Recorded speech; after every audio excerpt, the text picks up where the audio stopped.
അബൂ ഹുറൈറ റളിയല്ലാഹു അൻഹു റിപ്പോർട്ട് ചെയ്യുന്ന ഹദീസിൽ കാണാം, അല്ലാഹുവിന്റെ റസൂൽ എല്ലാ ദിവസവും 70-ലധികം പ്രാവശ്യം അല്ലാഹുവിനോട് പശ്ചാത്തപിക്കുമെന്ന് ബഹുമാനപ്പെട്ട നബി തങ്ങൾ പറഞ്ഞതായി അബൂ ഹുറൈറ റളിയല്ലാഹു അൻഹു. വല്ലാഹി വല്ലാഹി ഇന്നി ലഅസ്തഗ്ഫിറുല്ലാഹ കുല്ല യൗമിൻ അക്സറ മിൻ 70 മറ.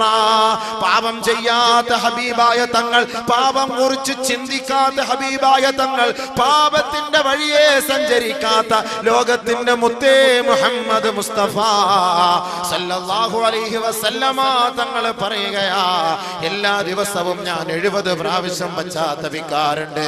എല്ലാ ദിവസവും 70-ൽ കൂടുതൽ പ്രാവശ്യം, മറ്റൊരു റിവായത്തിൽ 100 പ്രാവശ്യം എന്നും കാണാം.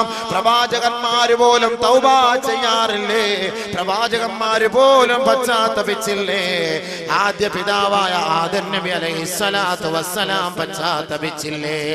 ബഹുമാനപ്പെട്ട ആദം നബി അലൈഹിസ്സലാത്തു വസ്സലാം ഒരു ദിവസമല്ല, ഒരു മാസമല്ല, ഒരു വർഷമല്ല, വർഷങ്ങളോളം 100 വർഷത്തോളം ആദം നബി അലൈഹിസ്സലാത്തു വസ്സലാം നിറകണ്ണുകളോടെ തന്റെ റബ്ബിന്റെ സമക്ഷത്തിലേക്ക് തന്റെ പാപങ്ങൾ ഏറ്റുപറഞ്ഞു എന്ന് പരിശുദ്ധമായ ഹദീസുകളിൽ കാണാമെങ്കിൽ, ബഹുമാനപ്പെട്ട ആദം നബിയും ബീവി ഹവ്വായും അലൈഹിമസ്സലവാത്തു വത്തസ്ലീമാത്ത് അല്ലാഹുവിനോട് പശ്ചാത്തപിച്ചത് ഖുർആൻ വിവരിക്കുകയാണ്. റബ്ബനാ ളലംനാ അൻഫുസനാ വഇൻ ലം തഗ്ഫിർ ലനാ വതർഹംനാ ലനകൂനന്ന മിനൽ ഖാസിരീൻ. ഒരു പ്രവാചകനാണ്, പ്രവാചക കുലത്തിലെ പ്രമുഖനാണ്, നമ്മുടെ ഉപ്പയാണ്, നമ്മുടെ ഉമ്മയാണ്. അവർ ചെയ്തു പോയ ഒരു പാപമാണോ? വലാ തഖറബാ ഹാദിഹി ശജറ ഫതകൂനാ മിനൽ ളാലിമീൻ. ഈ വൃക്ഷത്തിന്റെ സമീപത്തേക്ക് ആദമേ നീയും നിന്റെ ഭാര്യയും അടുക്കരുതേ എന്ന് പറഞ്ഞു പോയി.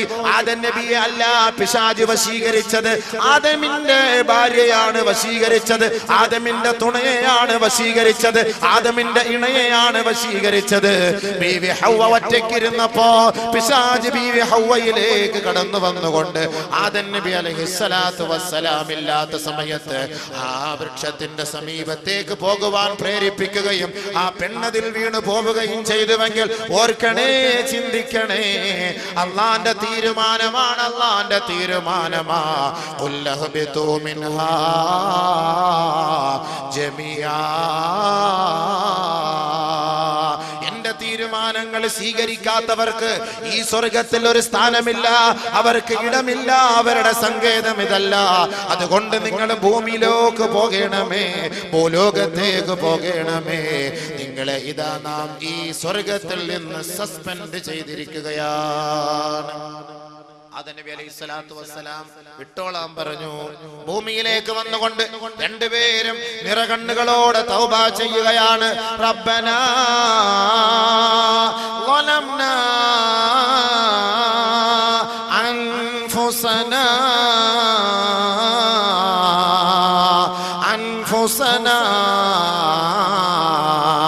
അല്ലാഹുവേ ഞങ്ങളുടെ സ്വന്തത്തോട് അക്രമം പ്രവർത്തിച്ചു പോയി പടച്ചവനെ. ഞങ്ങൾ രണ്ടുപേരും ഞങ്ങളുടെ ശരീരത്തോട് അക്രമം പ്രവർത്തിച്ചു പോയി. വഇല്ലം തഗ്ഫിർ ലനാ, നീ ഞങ്ങൾക്ക് മാപ്പ് നൽകിയില്ല എങ്കിൽ, വതർഹംനാ, നീ ഞങ്ങൾക്ക് പുറത്തു തന്നില്ല എങ്കിൽ, നീ ഞങ്ങളോട് കരുണ കാട്ടിയില്ല എങ്കിൽ, ലനകൂനന്ന മിനൽ ഖാസിരീൻ, ഞങ്ങൾ തീരാ നഷ്ടവാളികളായി പോകും പടച്ചവനെ, നഷ്ടപ്പെട്ടവരായി പോകും അല്ലാഹ്. ബഹുമാനപ്പെട്ട ആദം നബി അലൈഹിസ്സലാത്തു വസ്സലാമും ബീവി ഹവ്വായും തൗബ ചെയ്യുകയാണ്, പശ്ചാത്തപിക്കുകയാണ്. 100 വർഷത്തോളം അവർ പശ്ചാത്തപിച്ചു. 100 വർഷത്തോളം അവർ പശ്ചാത്തപിച്ചു എന്ന് കാണാം ചരിത്രത്തിൽ. 100 വർഷത്തോളം. ചില ചരിത്രകാരന്മാർ പറയുന്നു 200 വർഷത്തോളം. فتلقى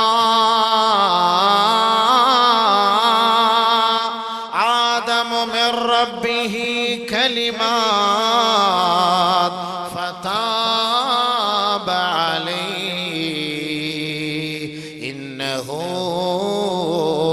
هو التواب الرحيم. അല്ലാഹു സുബ്ഹാനഹു വ തആല ആദം നബി അലൈഹിസ്സലാത്തു വസ്സലാമിന്റെ പശ്ചാത്താപം സ്വീകരിച്ചു. ചില വചനങ്ങൾ ഏറ്റുപറഞ്ഞുകൊണ്ട് അല്ലാഹു സുബ്ഹാനഹു വ തആലയുടെ മുന്നിൽ സകലവും സമർപ്പിച്ചപ്പോൾ പടച്ച തമ്പുരാൻ ഫതാബ അലൈഹി, അല്ലാഹു സുബ്ഹാനഹു വ തആല ആദം നബിക്ക് പുറത്തു കൊടുത്തു. ആദം നബിക്ക് തൗബ സ്വീകരിച്ചു. പ്രവാചകൻ തൗബ ചെയ്യുകയാണ്. പ്രവാചകൻ മൂസാ നബി അലൈഹിസ്സലാത്തു വസ്സലാം ഖിബ്തിയിലെ ഒരു വ്യക്തിയെ ഒറ്റയടിക്ക് കൊന്നുകളഞ്ഞു. അത് കൊല്ലാൻ വേണ്ടി അടിച്ചതല്ല, ഒന്ന് പേടിപ്പിക്കാൻ വേണ്ടിട്ട് ഒന്ന് തൊട്ടതാണ്. ആളങ്ങ് തട്ടിപ്പോയി.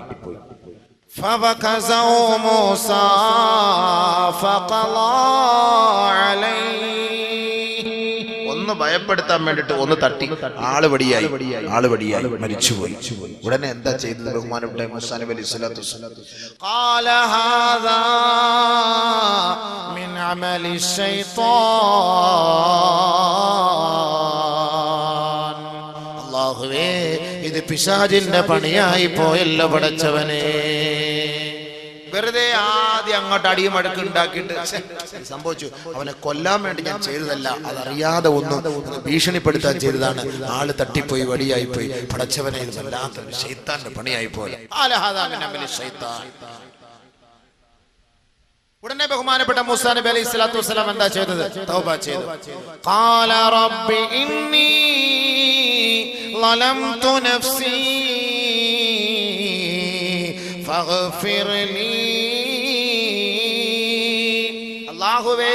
അല്ലാഹുവേ ഞാൻ എൻ്റെ സ്വന്തത്തോട് അക്രമം കാട്ടി നാഥാ, നീ എനിക്ക് പുറത്തു തരണേ പടച്ചവനെ, പുറത്തു തരണേ പടച്ചവനെ. ഫഗഫറ ലഹു, അല്ലാഹു പുറത്തു കൊടുത്തു. അല്ലാഹു പുറത്തു കൊടുത്തു. പ്രവാചകന്മാരുടെ കാര്യമാണ്. പ്രവാചകന്മാരുടെ കാര്യം. ബഹുമാനപ്പെട്ട യൂനുസ് നബി അലൈഹിസ്സലാത്തു വസ്സലാം ദഅവത്ത് ചെയ്ത് ആരും സ്വീകരിക്കാതെ വന്നപ്പോൾ അവിടെ നിന്ന് ഒളിച്ചോടി എന്ന് പറഞ്ഞാൽ എങ്ങനെയെങ്കിലും നാട്ടിൽ നിന്ന് പോയാൽ മതി. അങ്ങനെ പോയി. അത് അള്ളാന്റെ തീരുമാനം. പരീക്ഷണങ്ങളൊക്കെ വരും, അതിനെ തരണം ചെയ്ത് കഴിഞ്ഞുകൂടണം.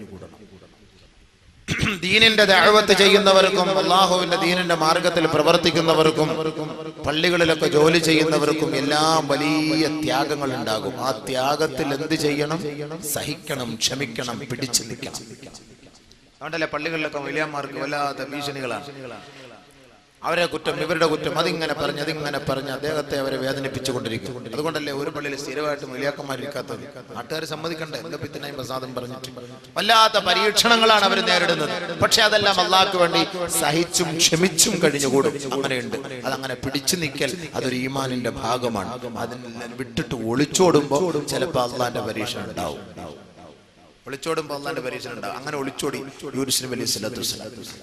وذنون إذ ذهب مغاضبا فظن أن لن نقدر عليه فنادى في الظلمات أن لا إله إلا أنت سبحانك إني كنت من الظالمين.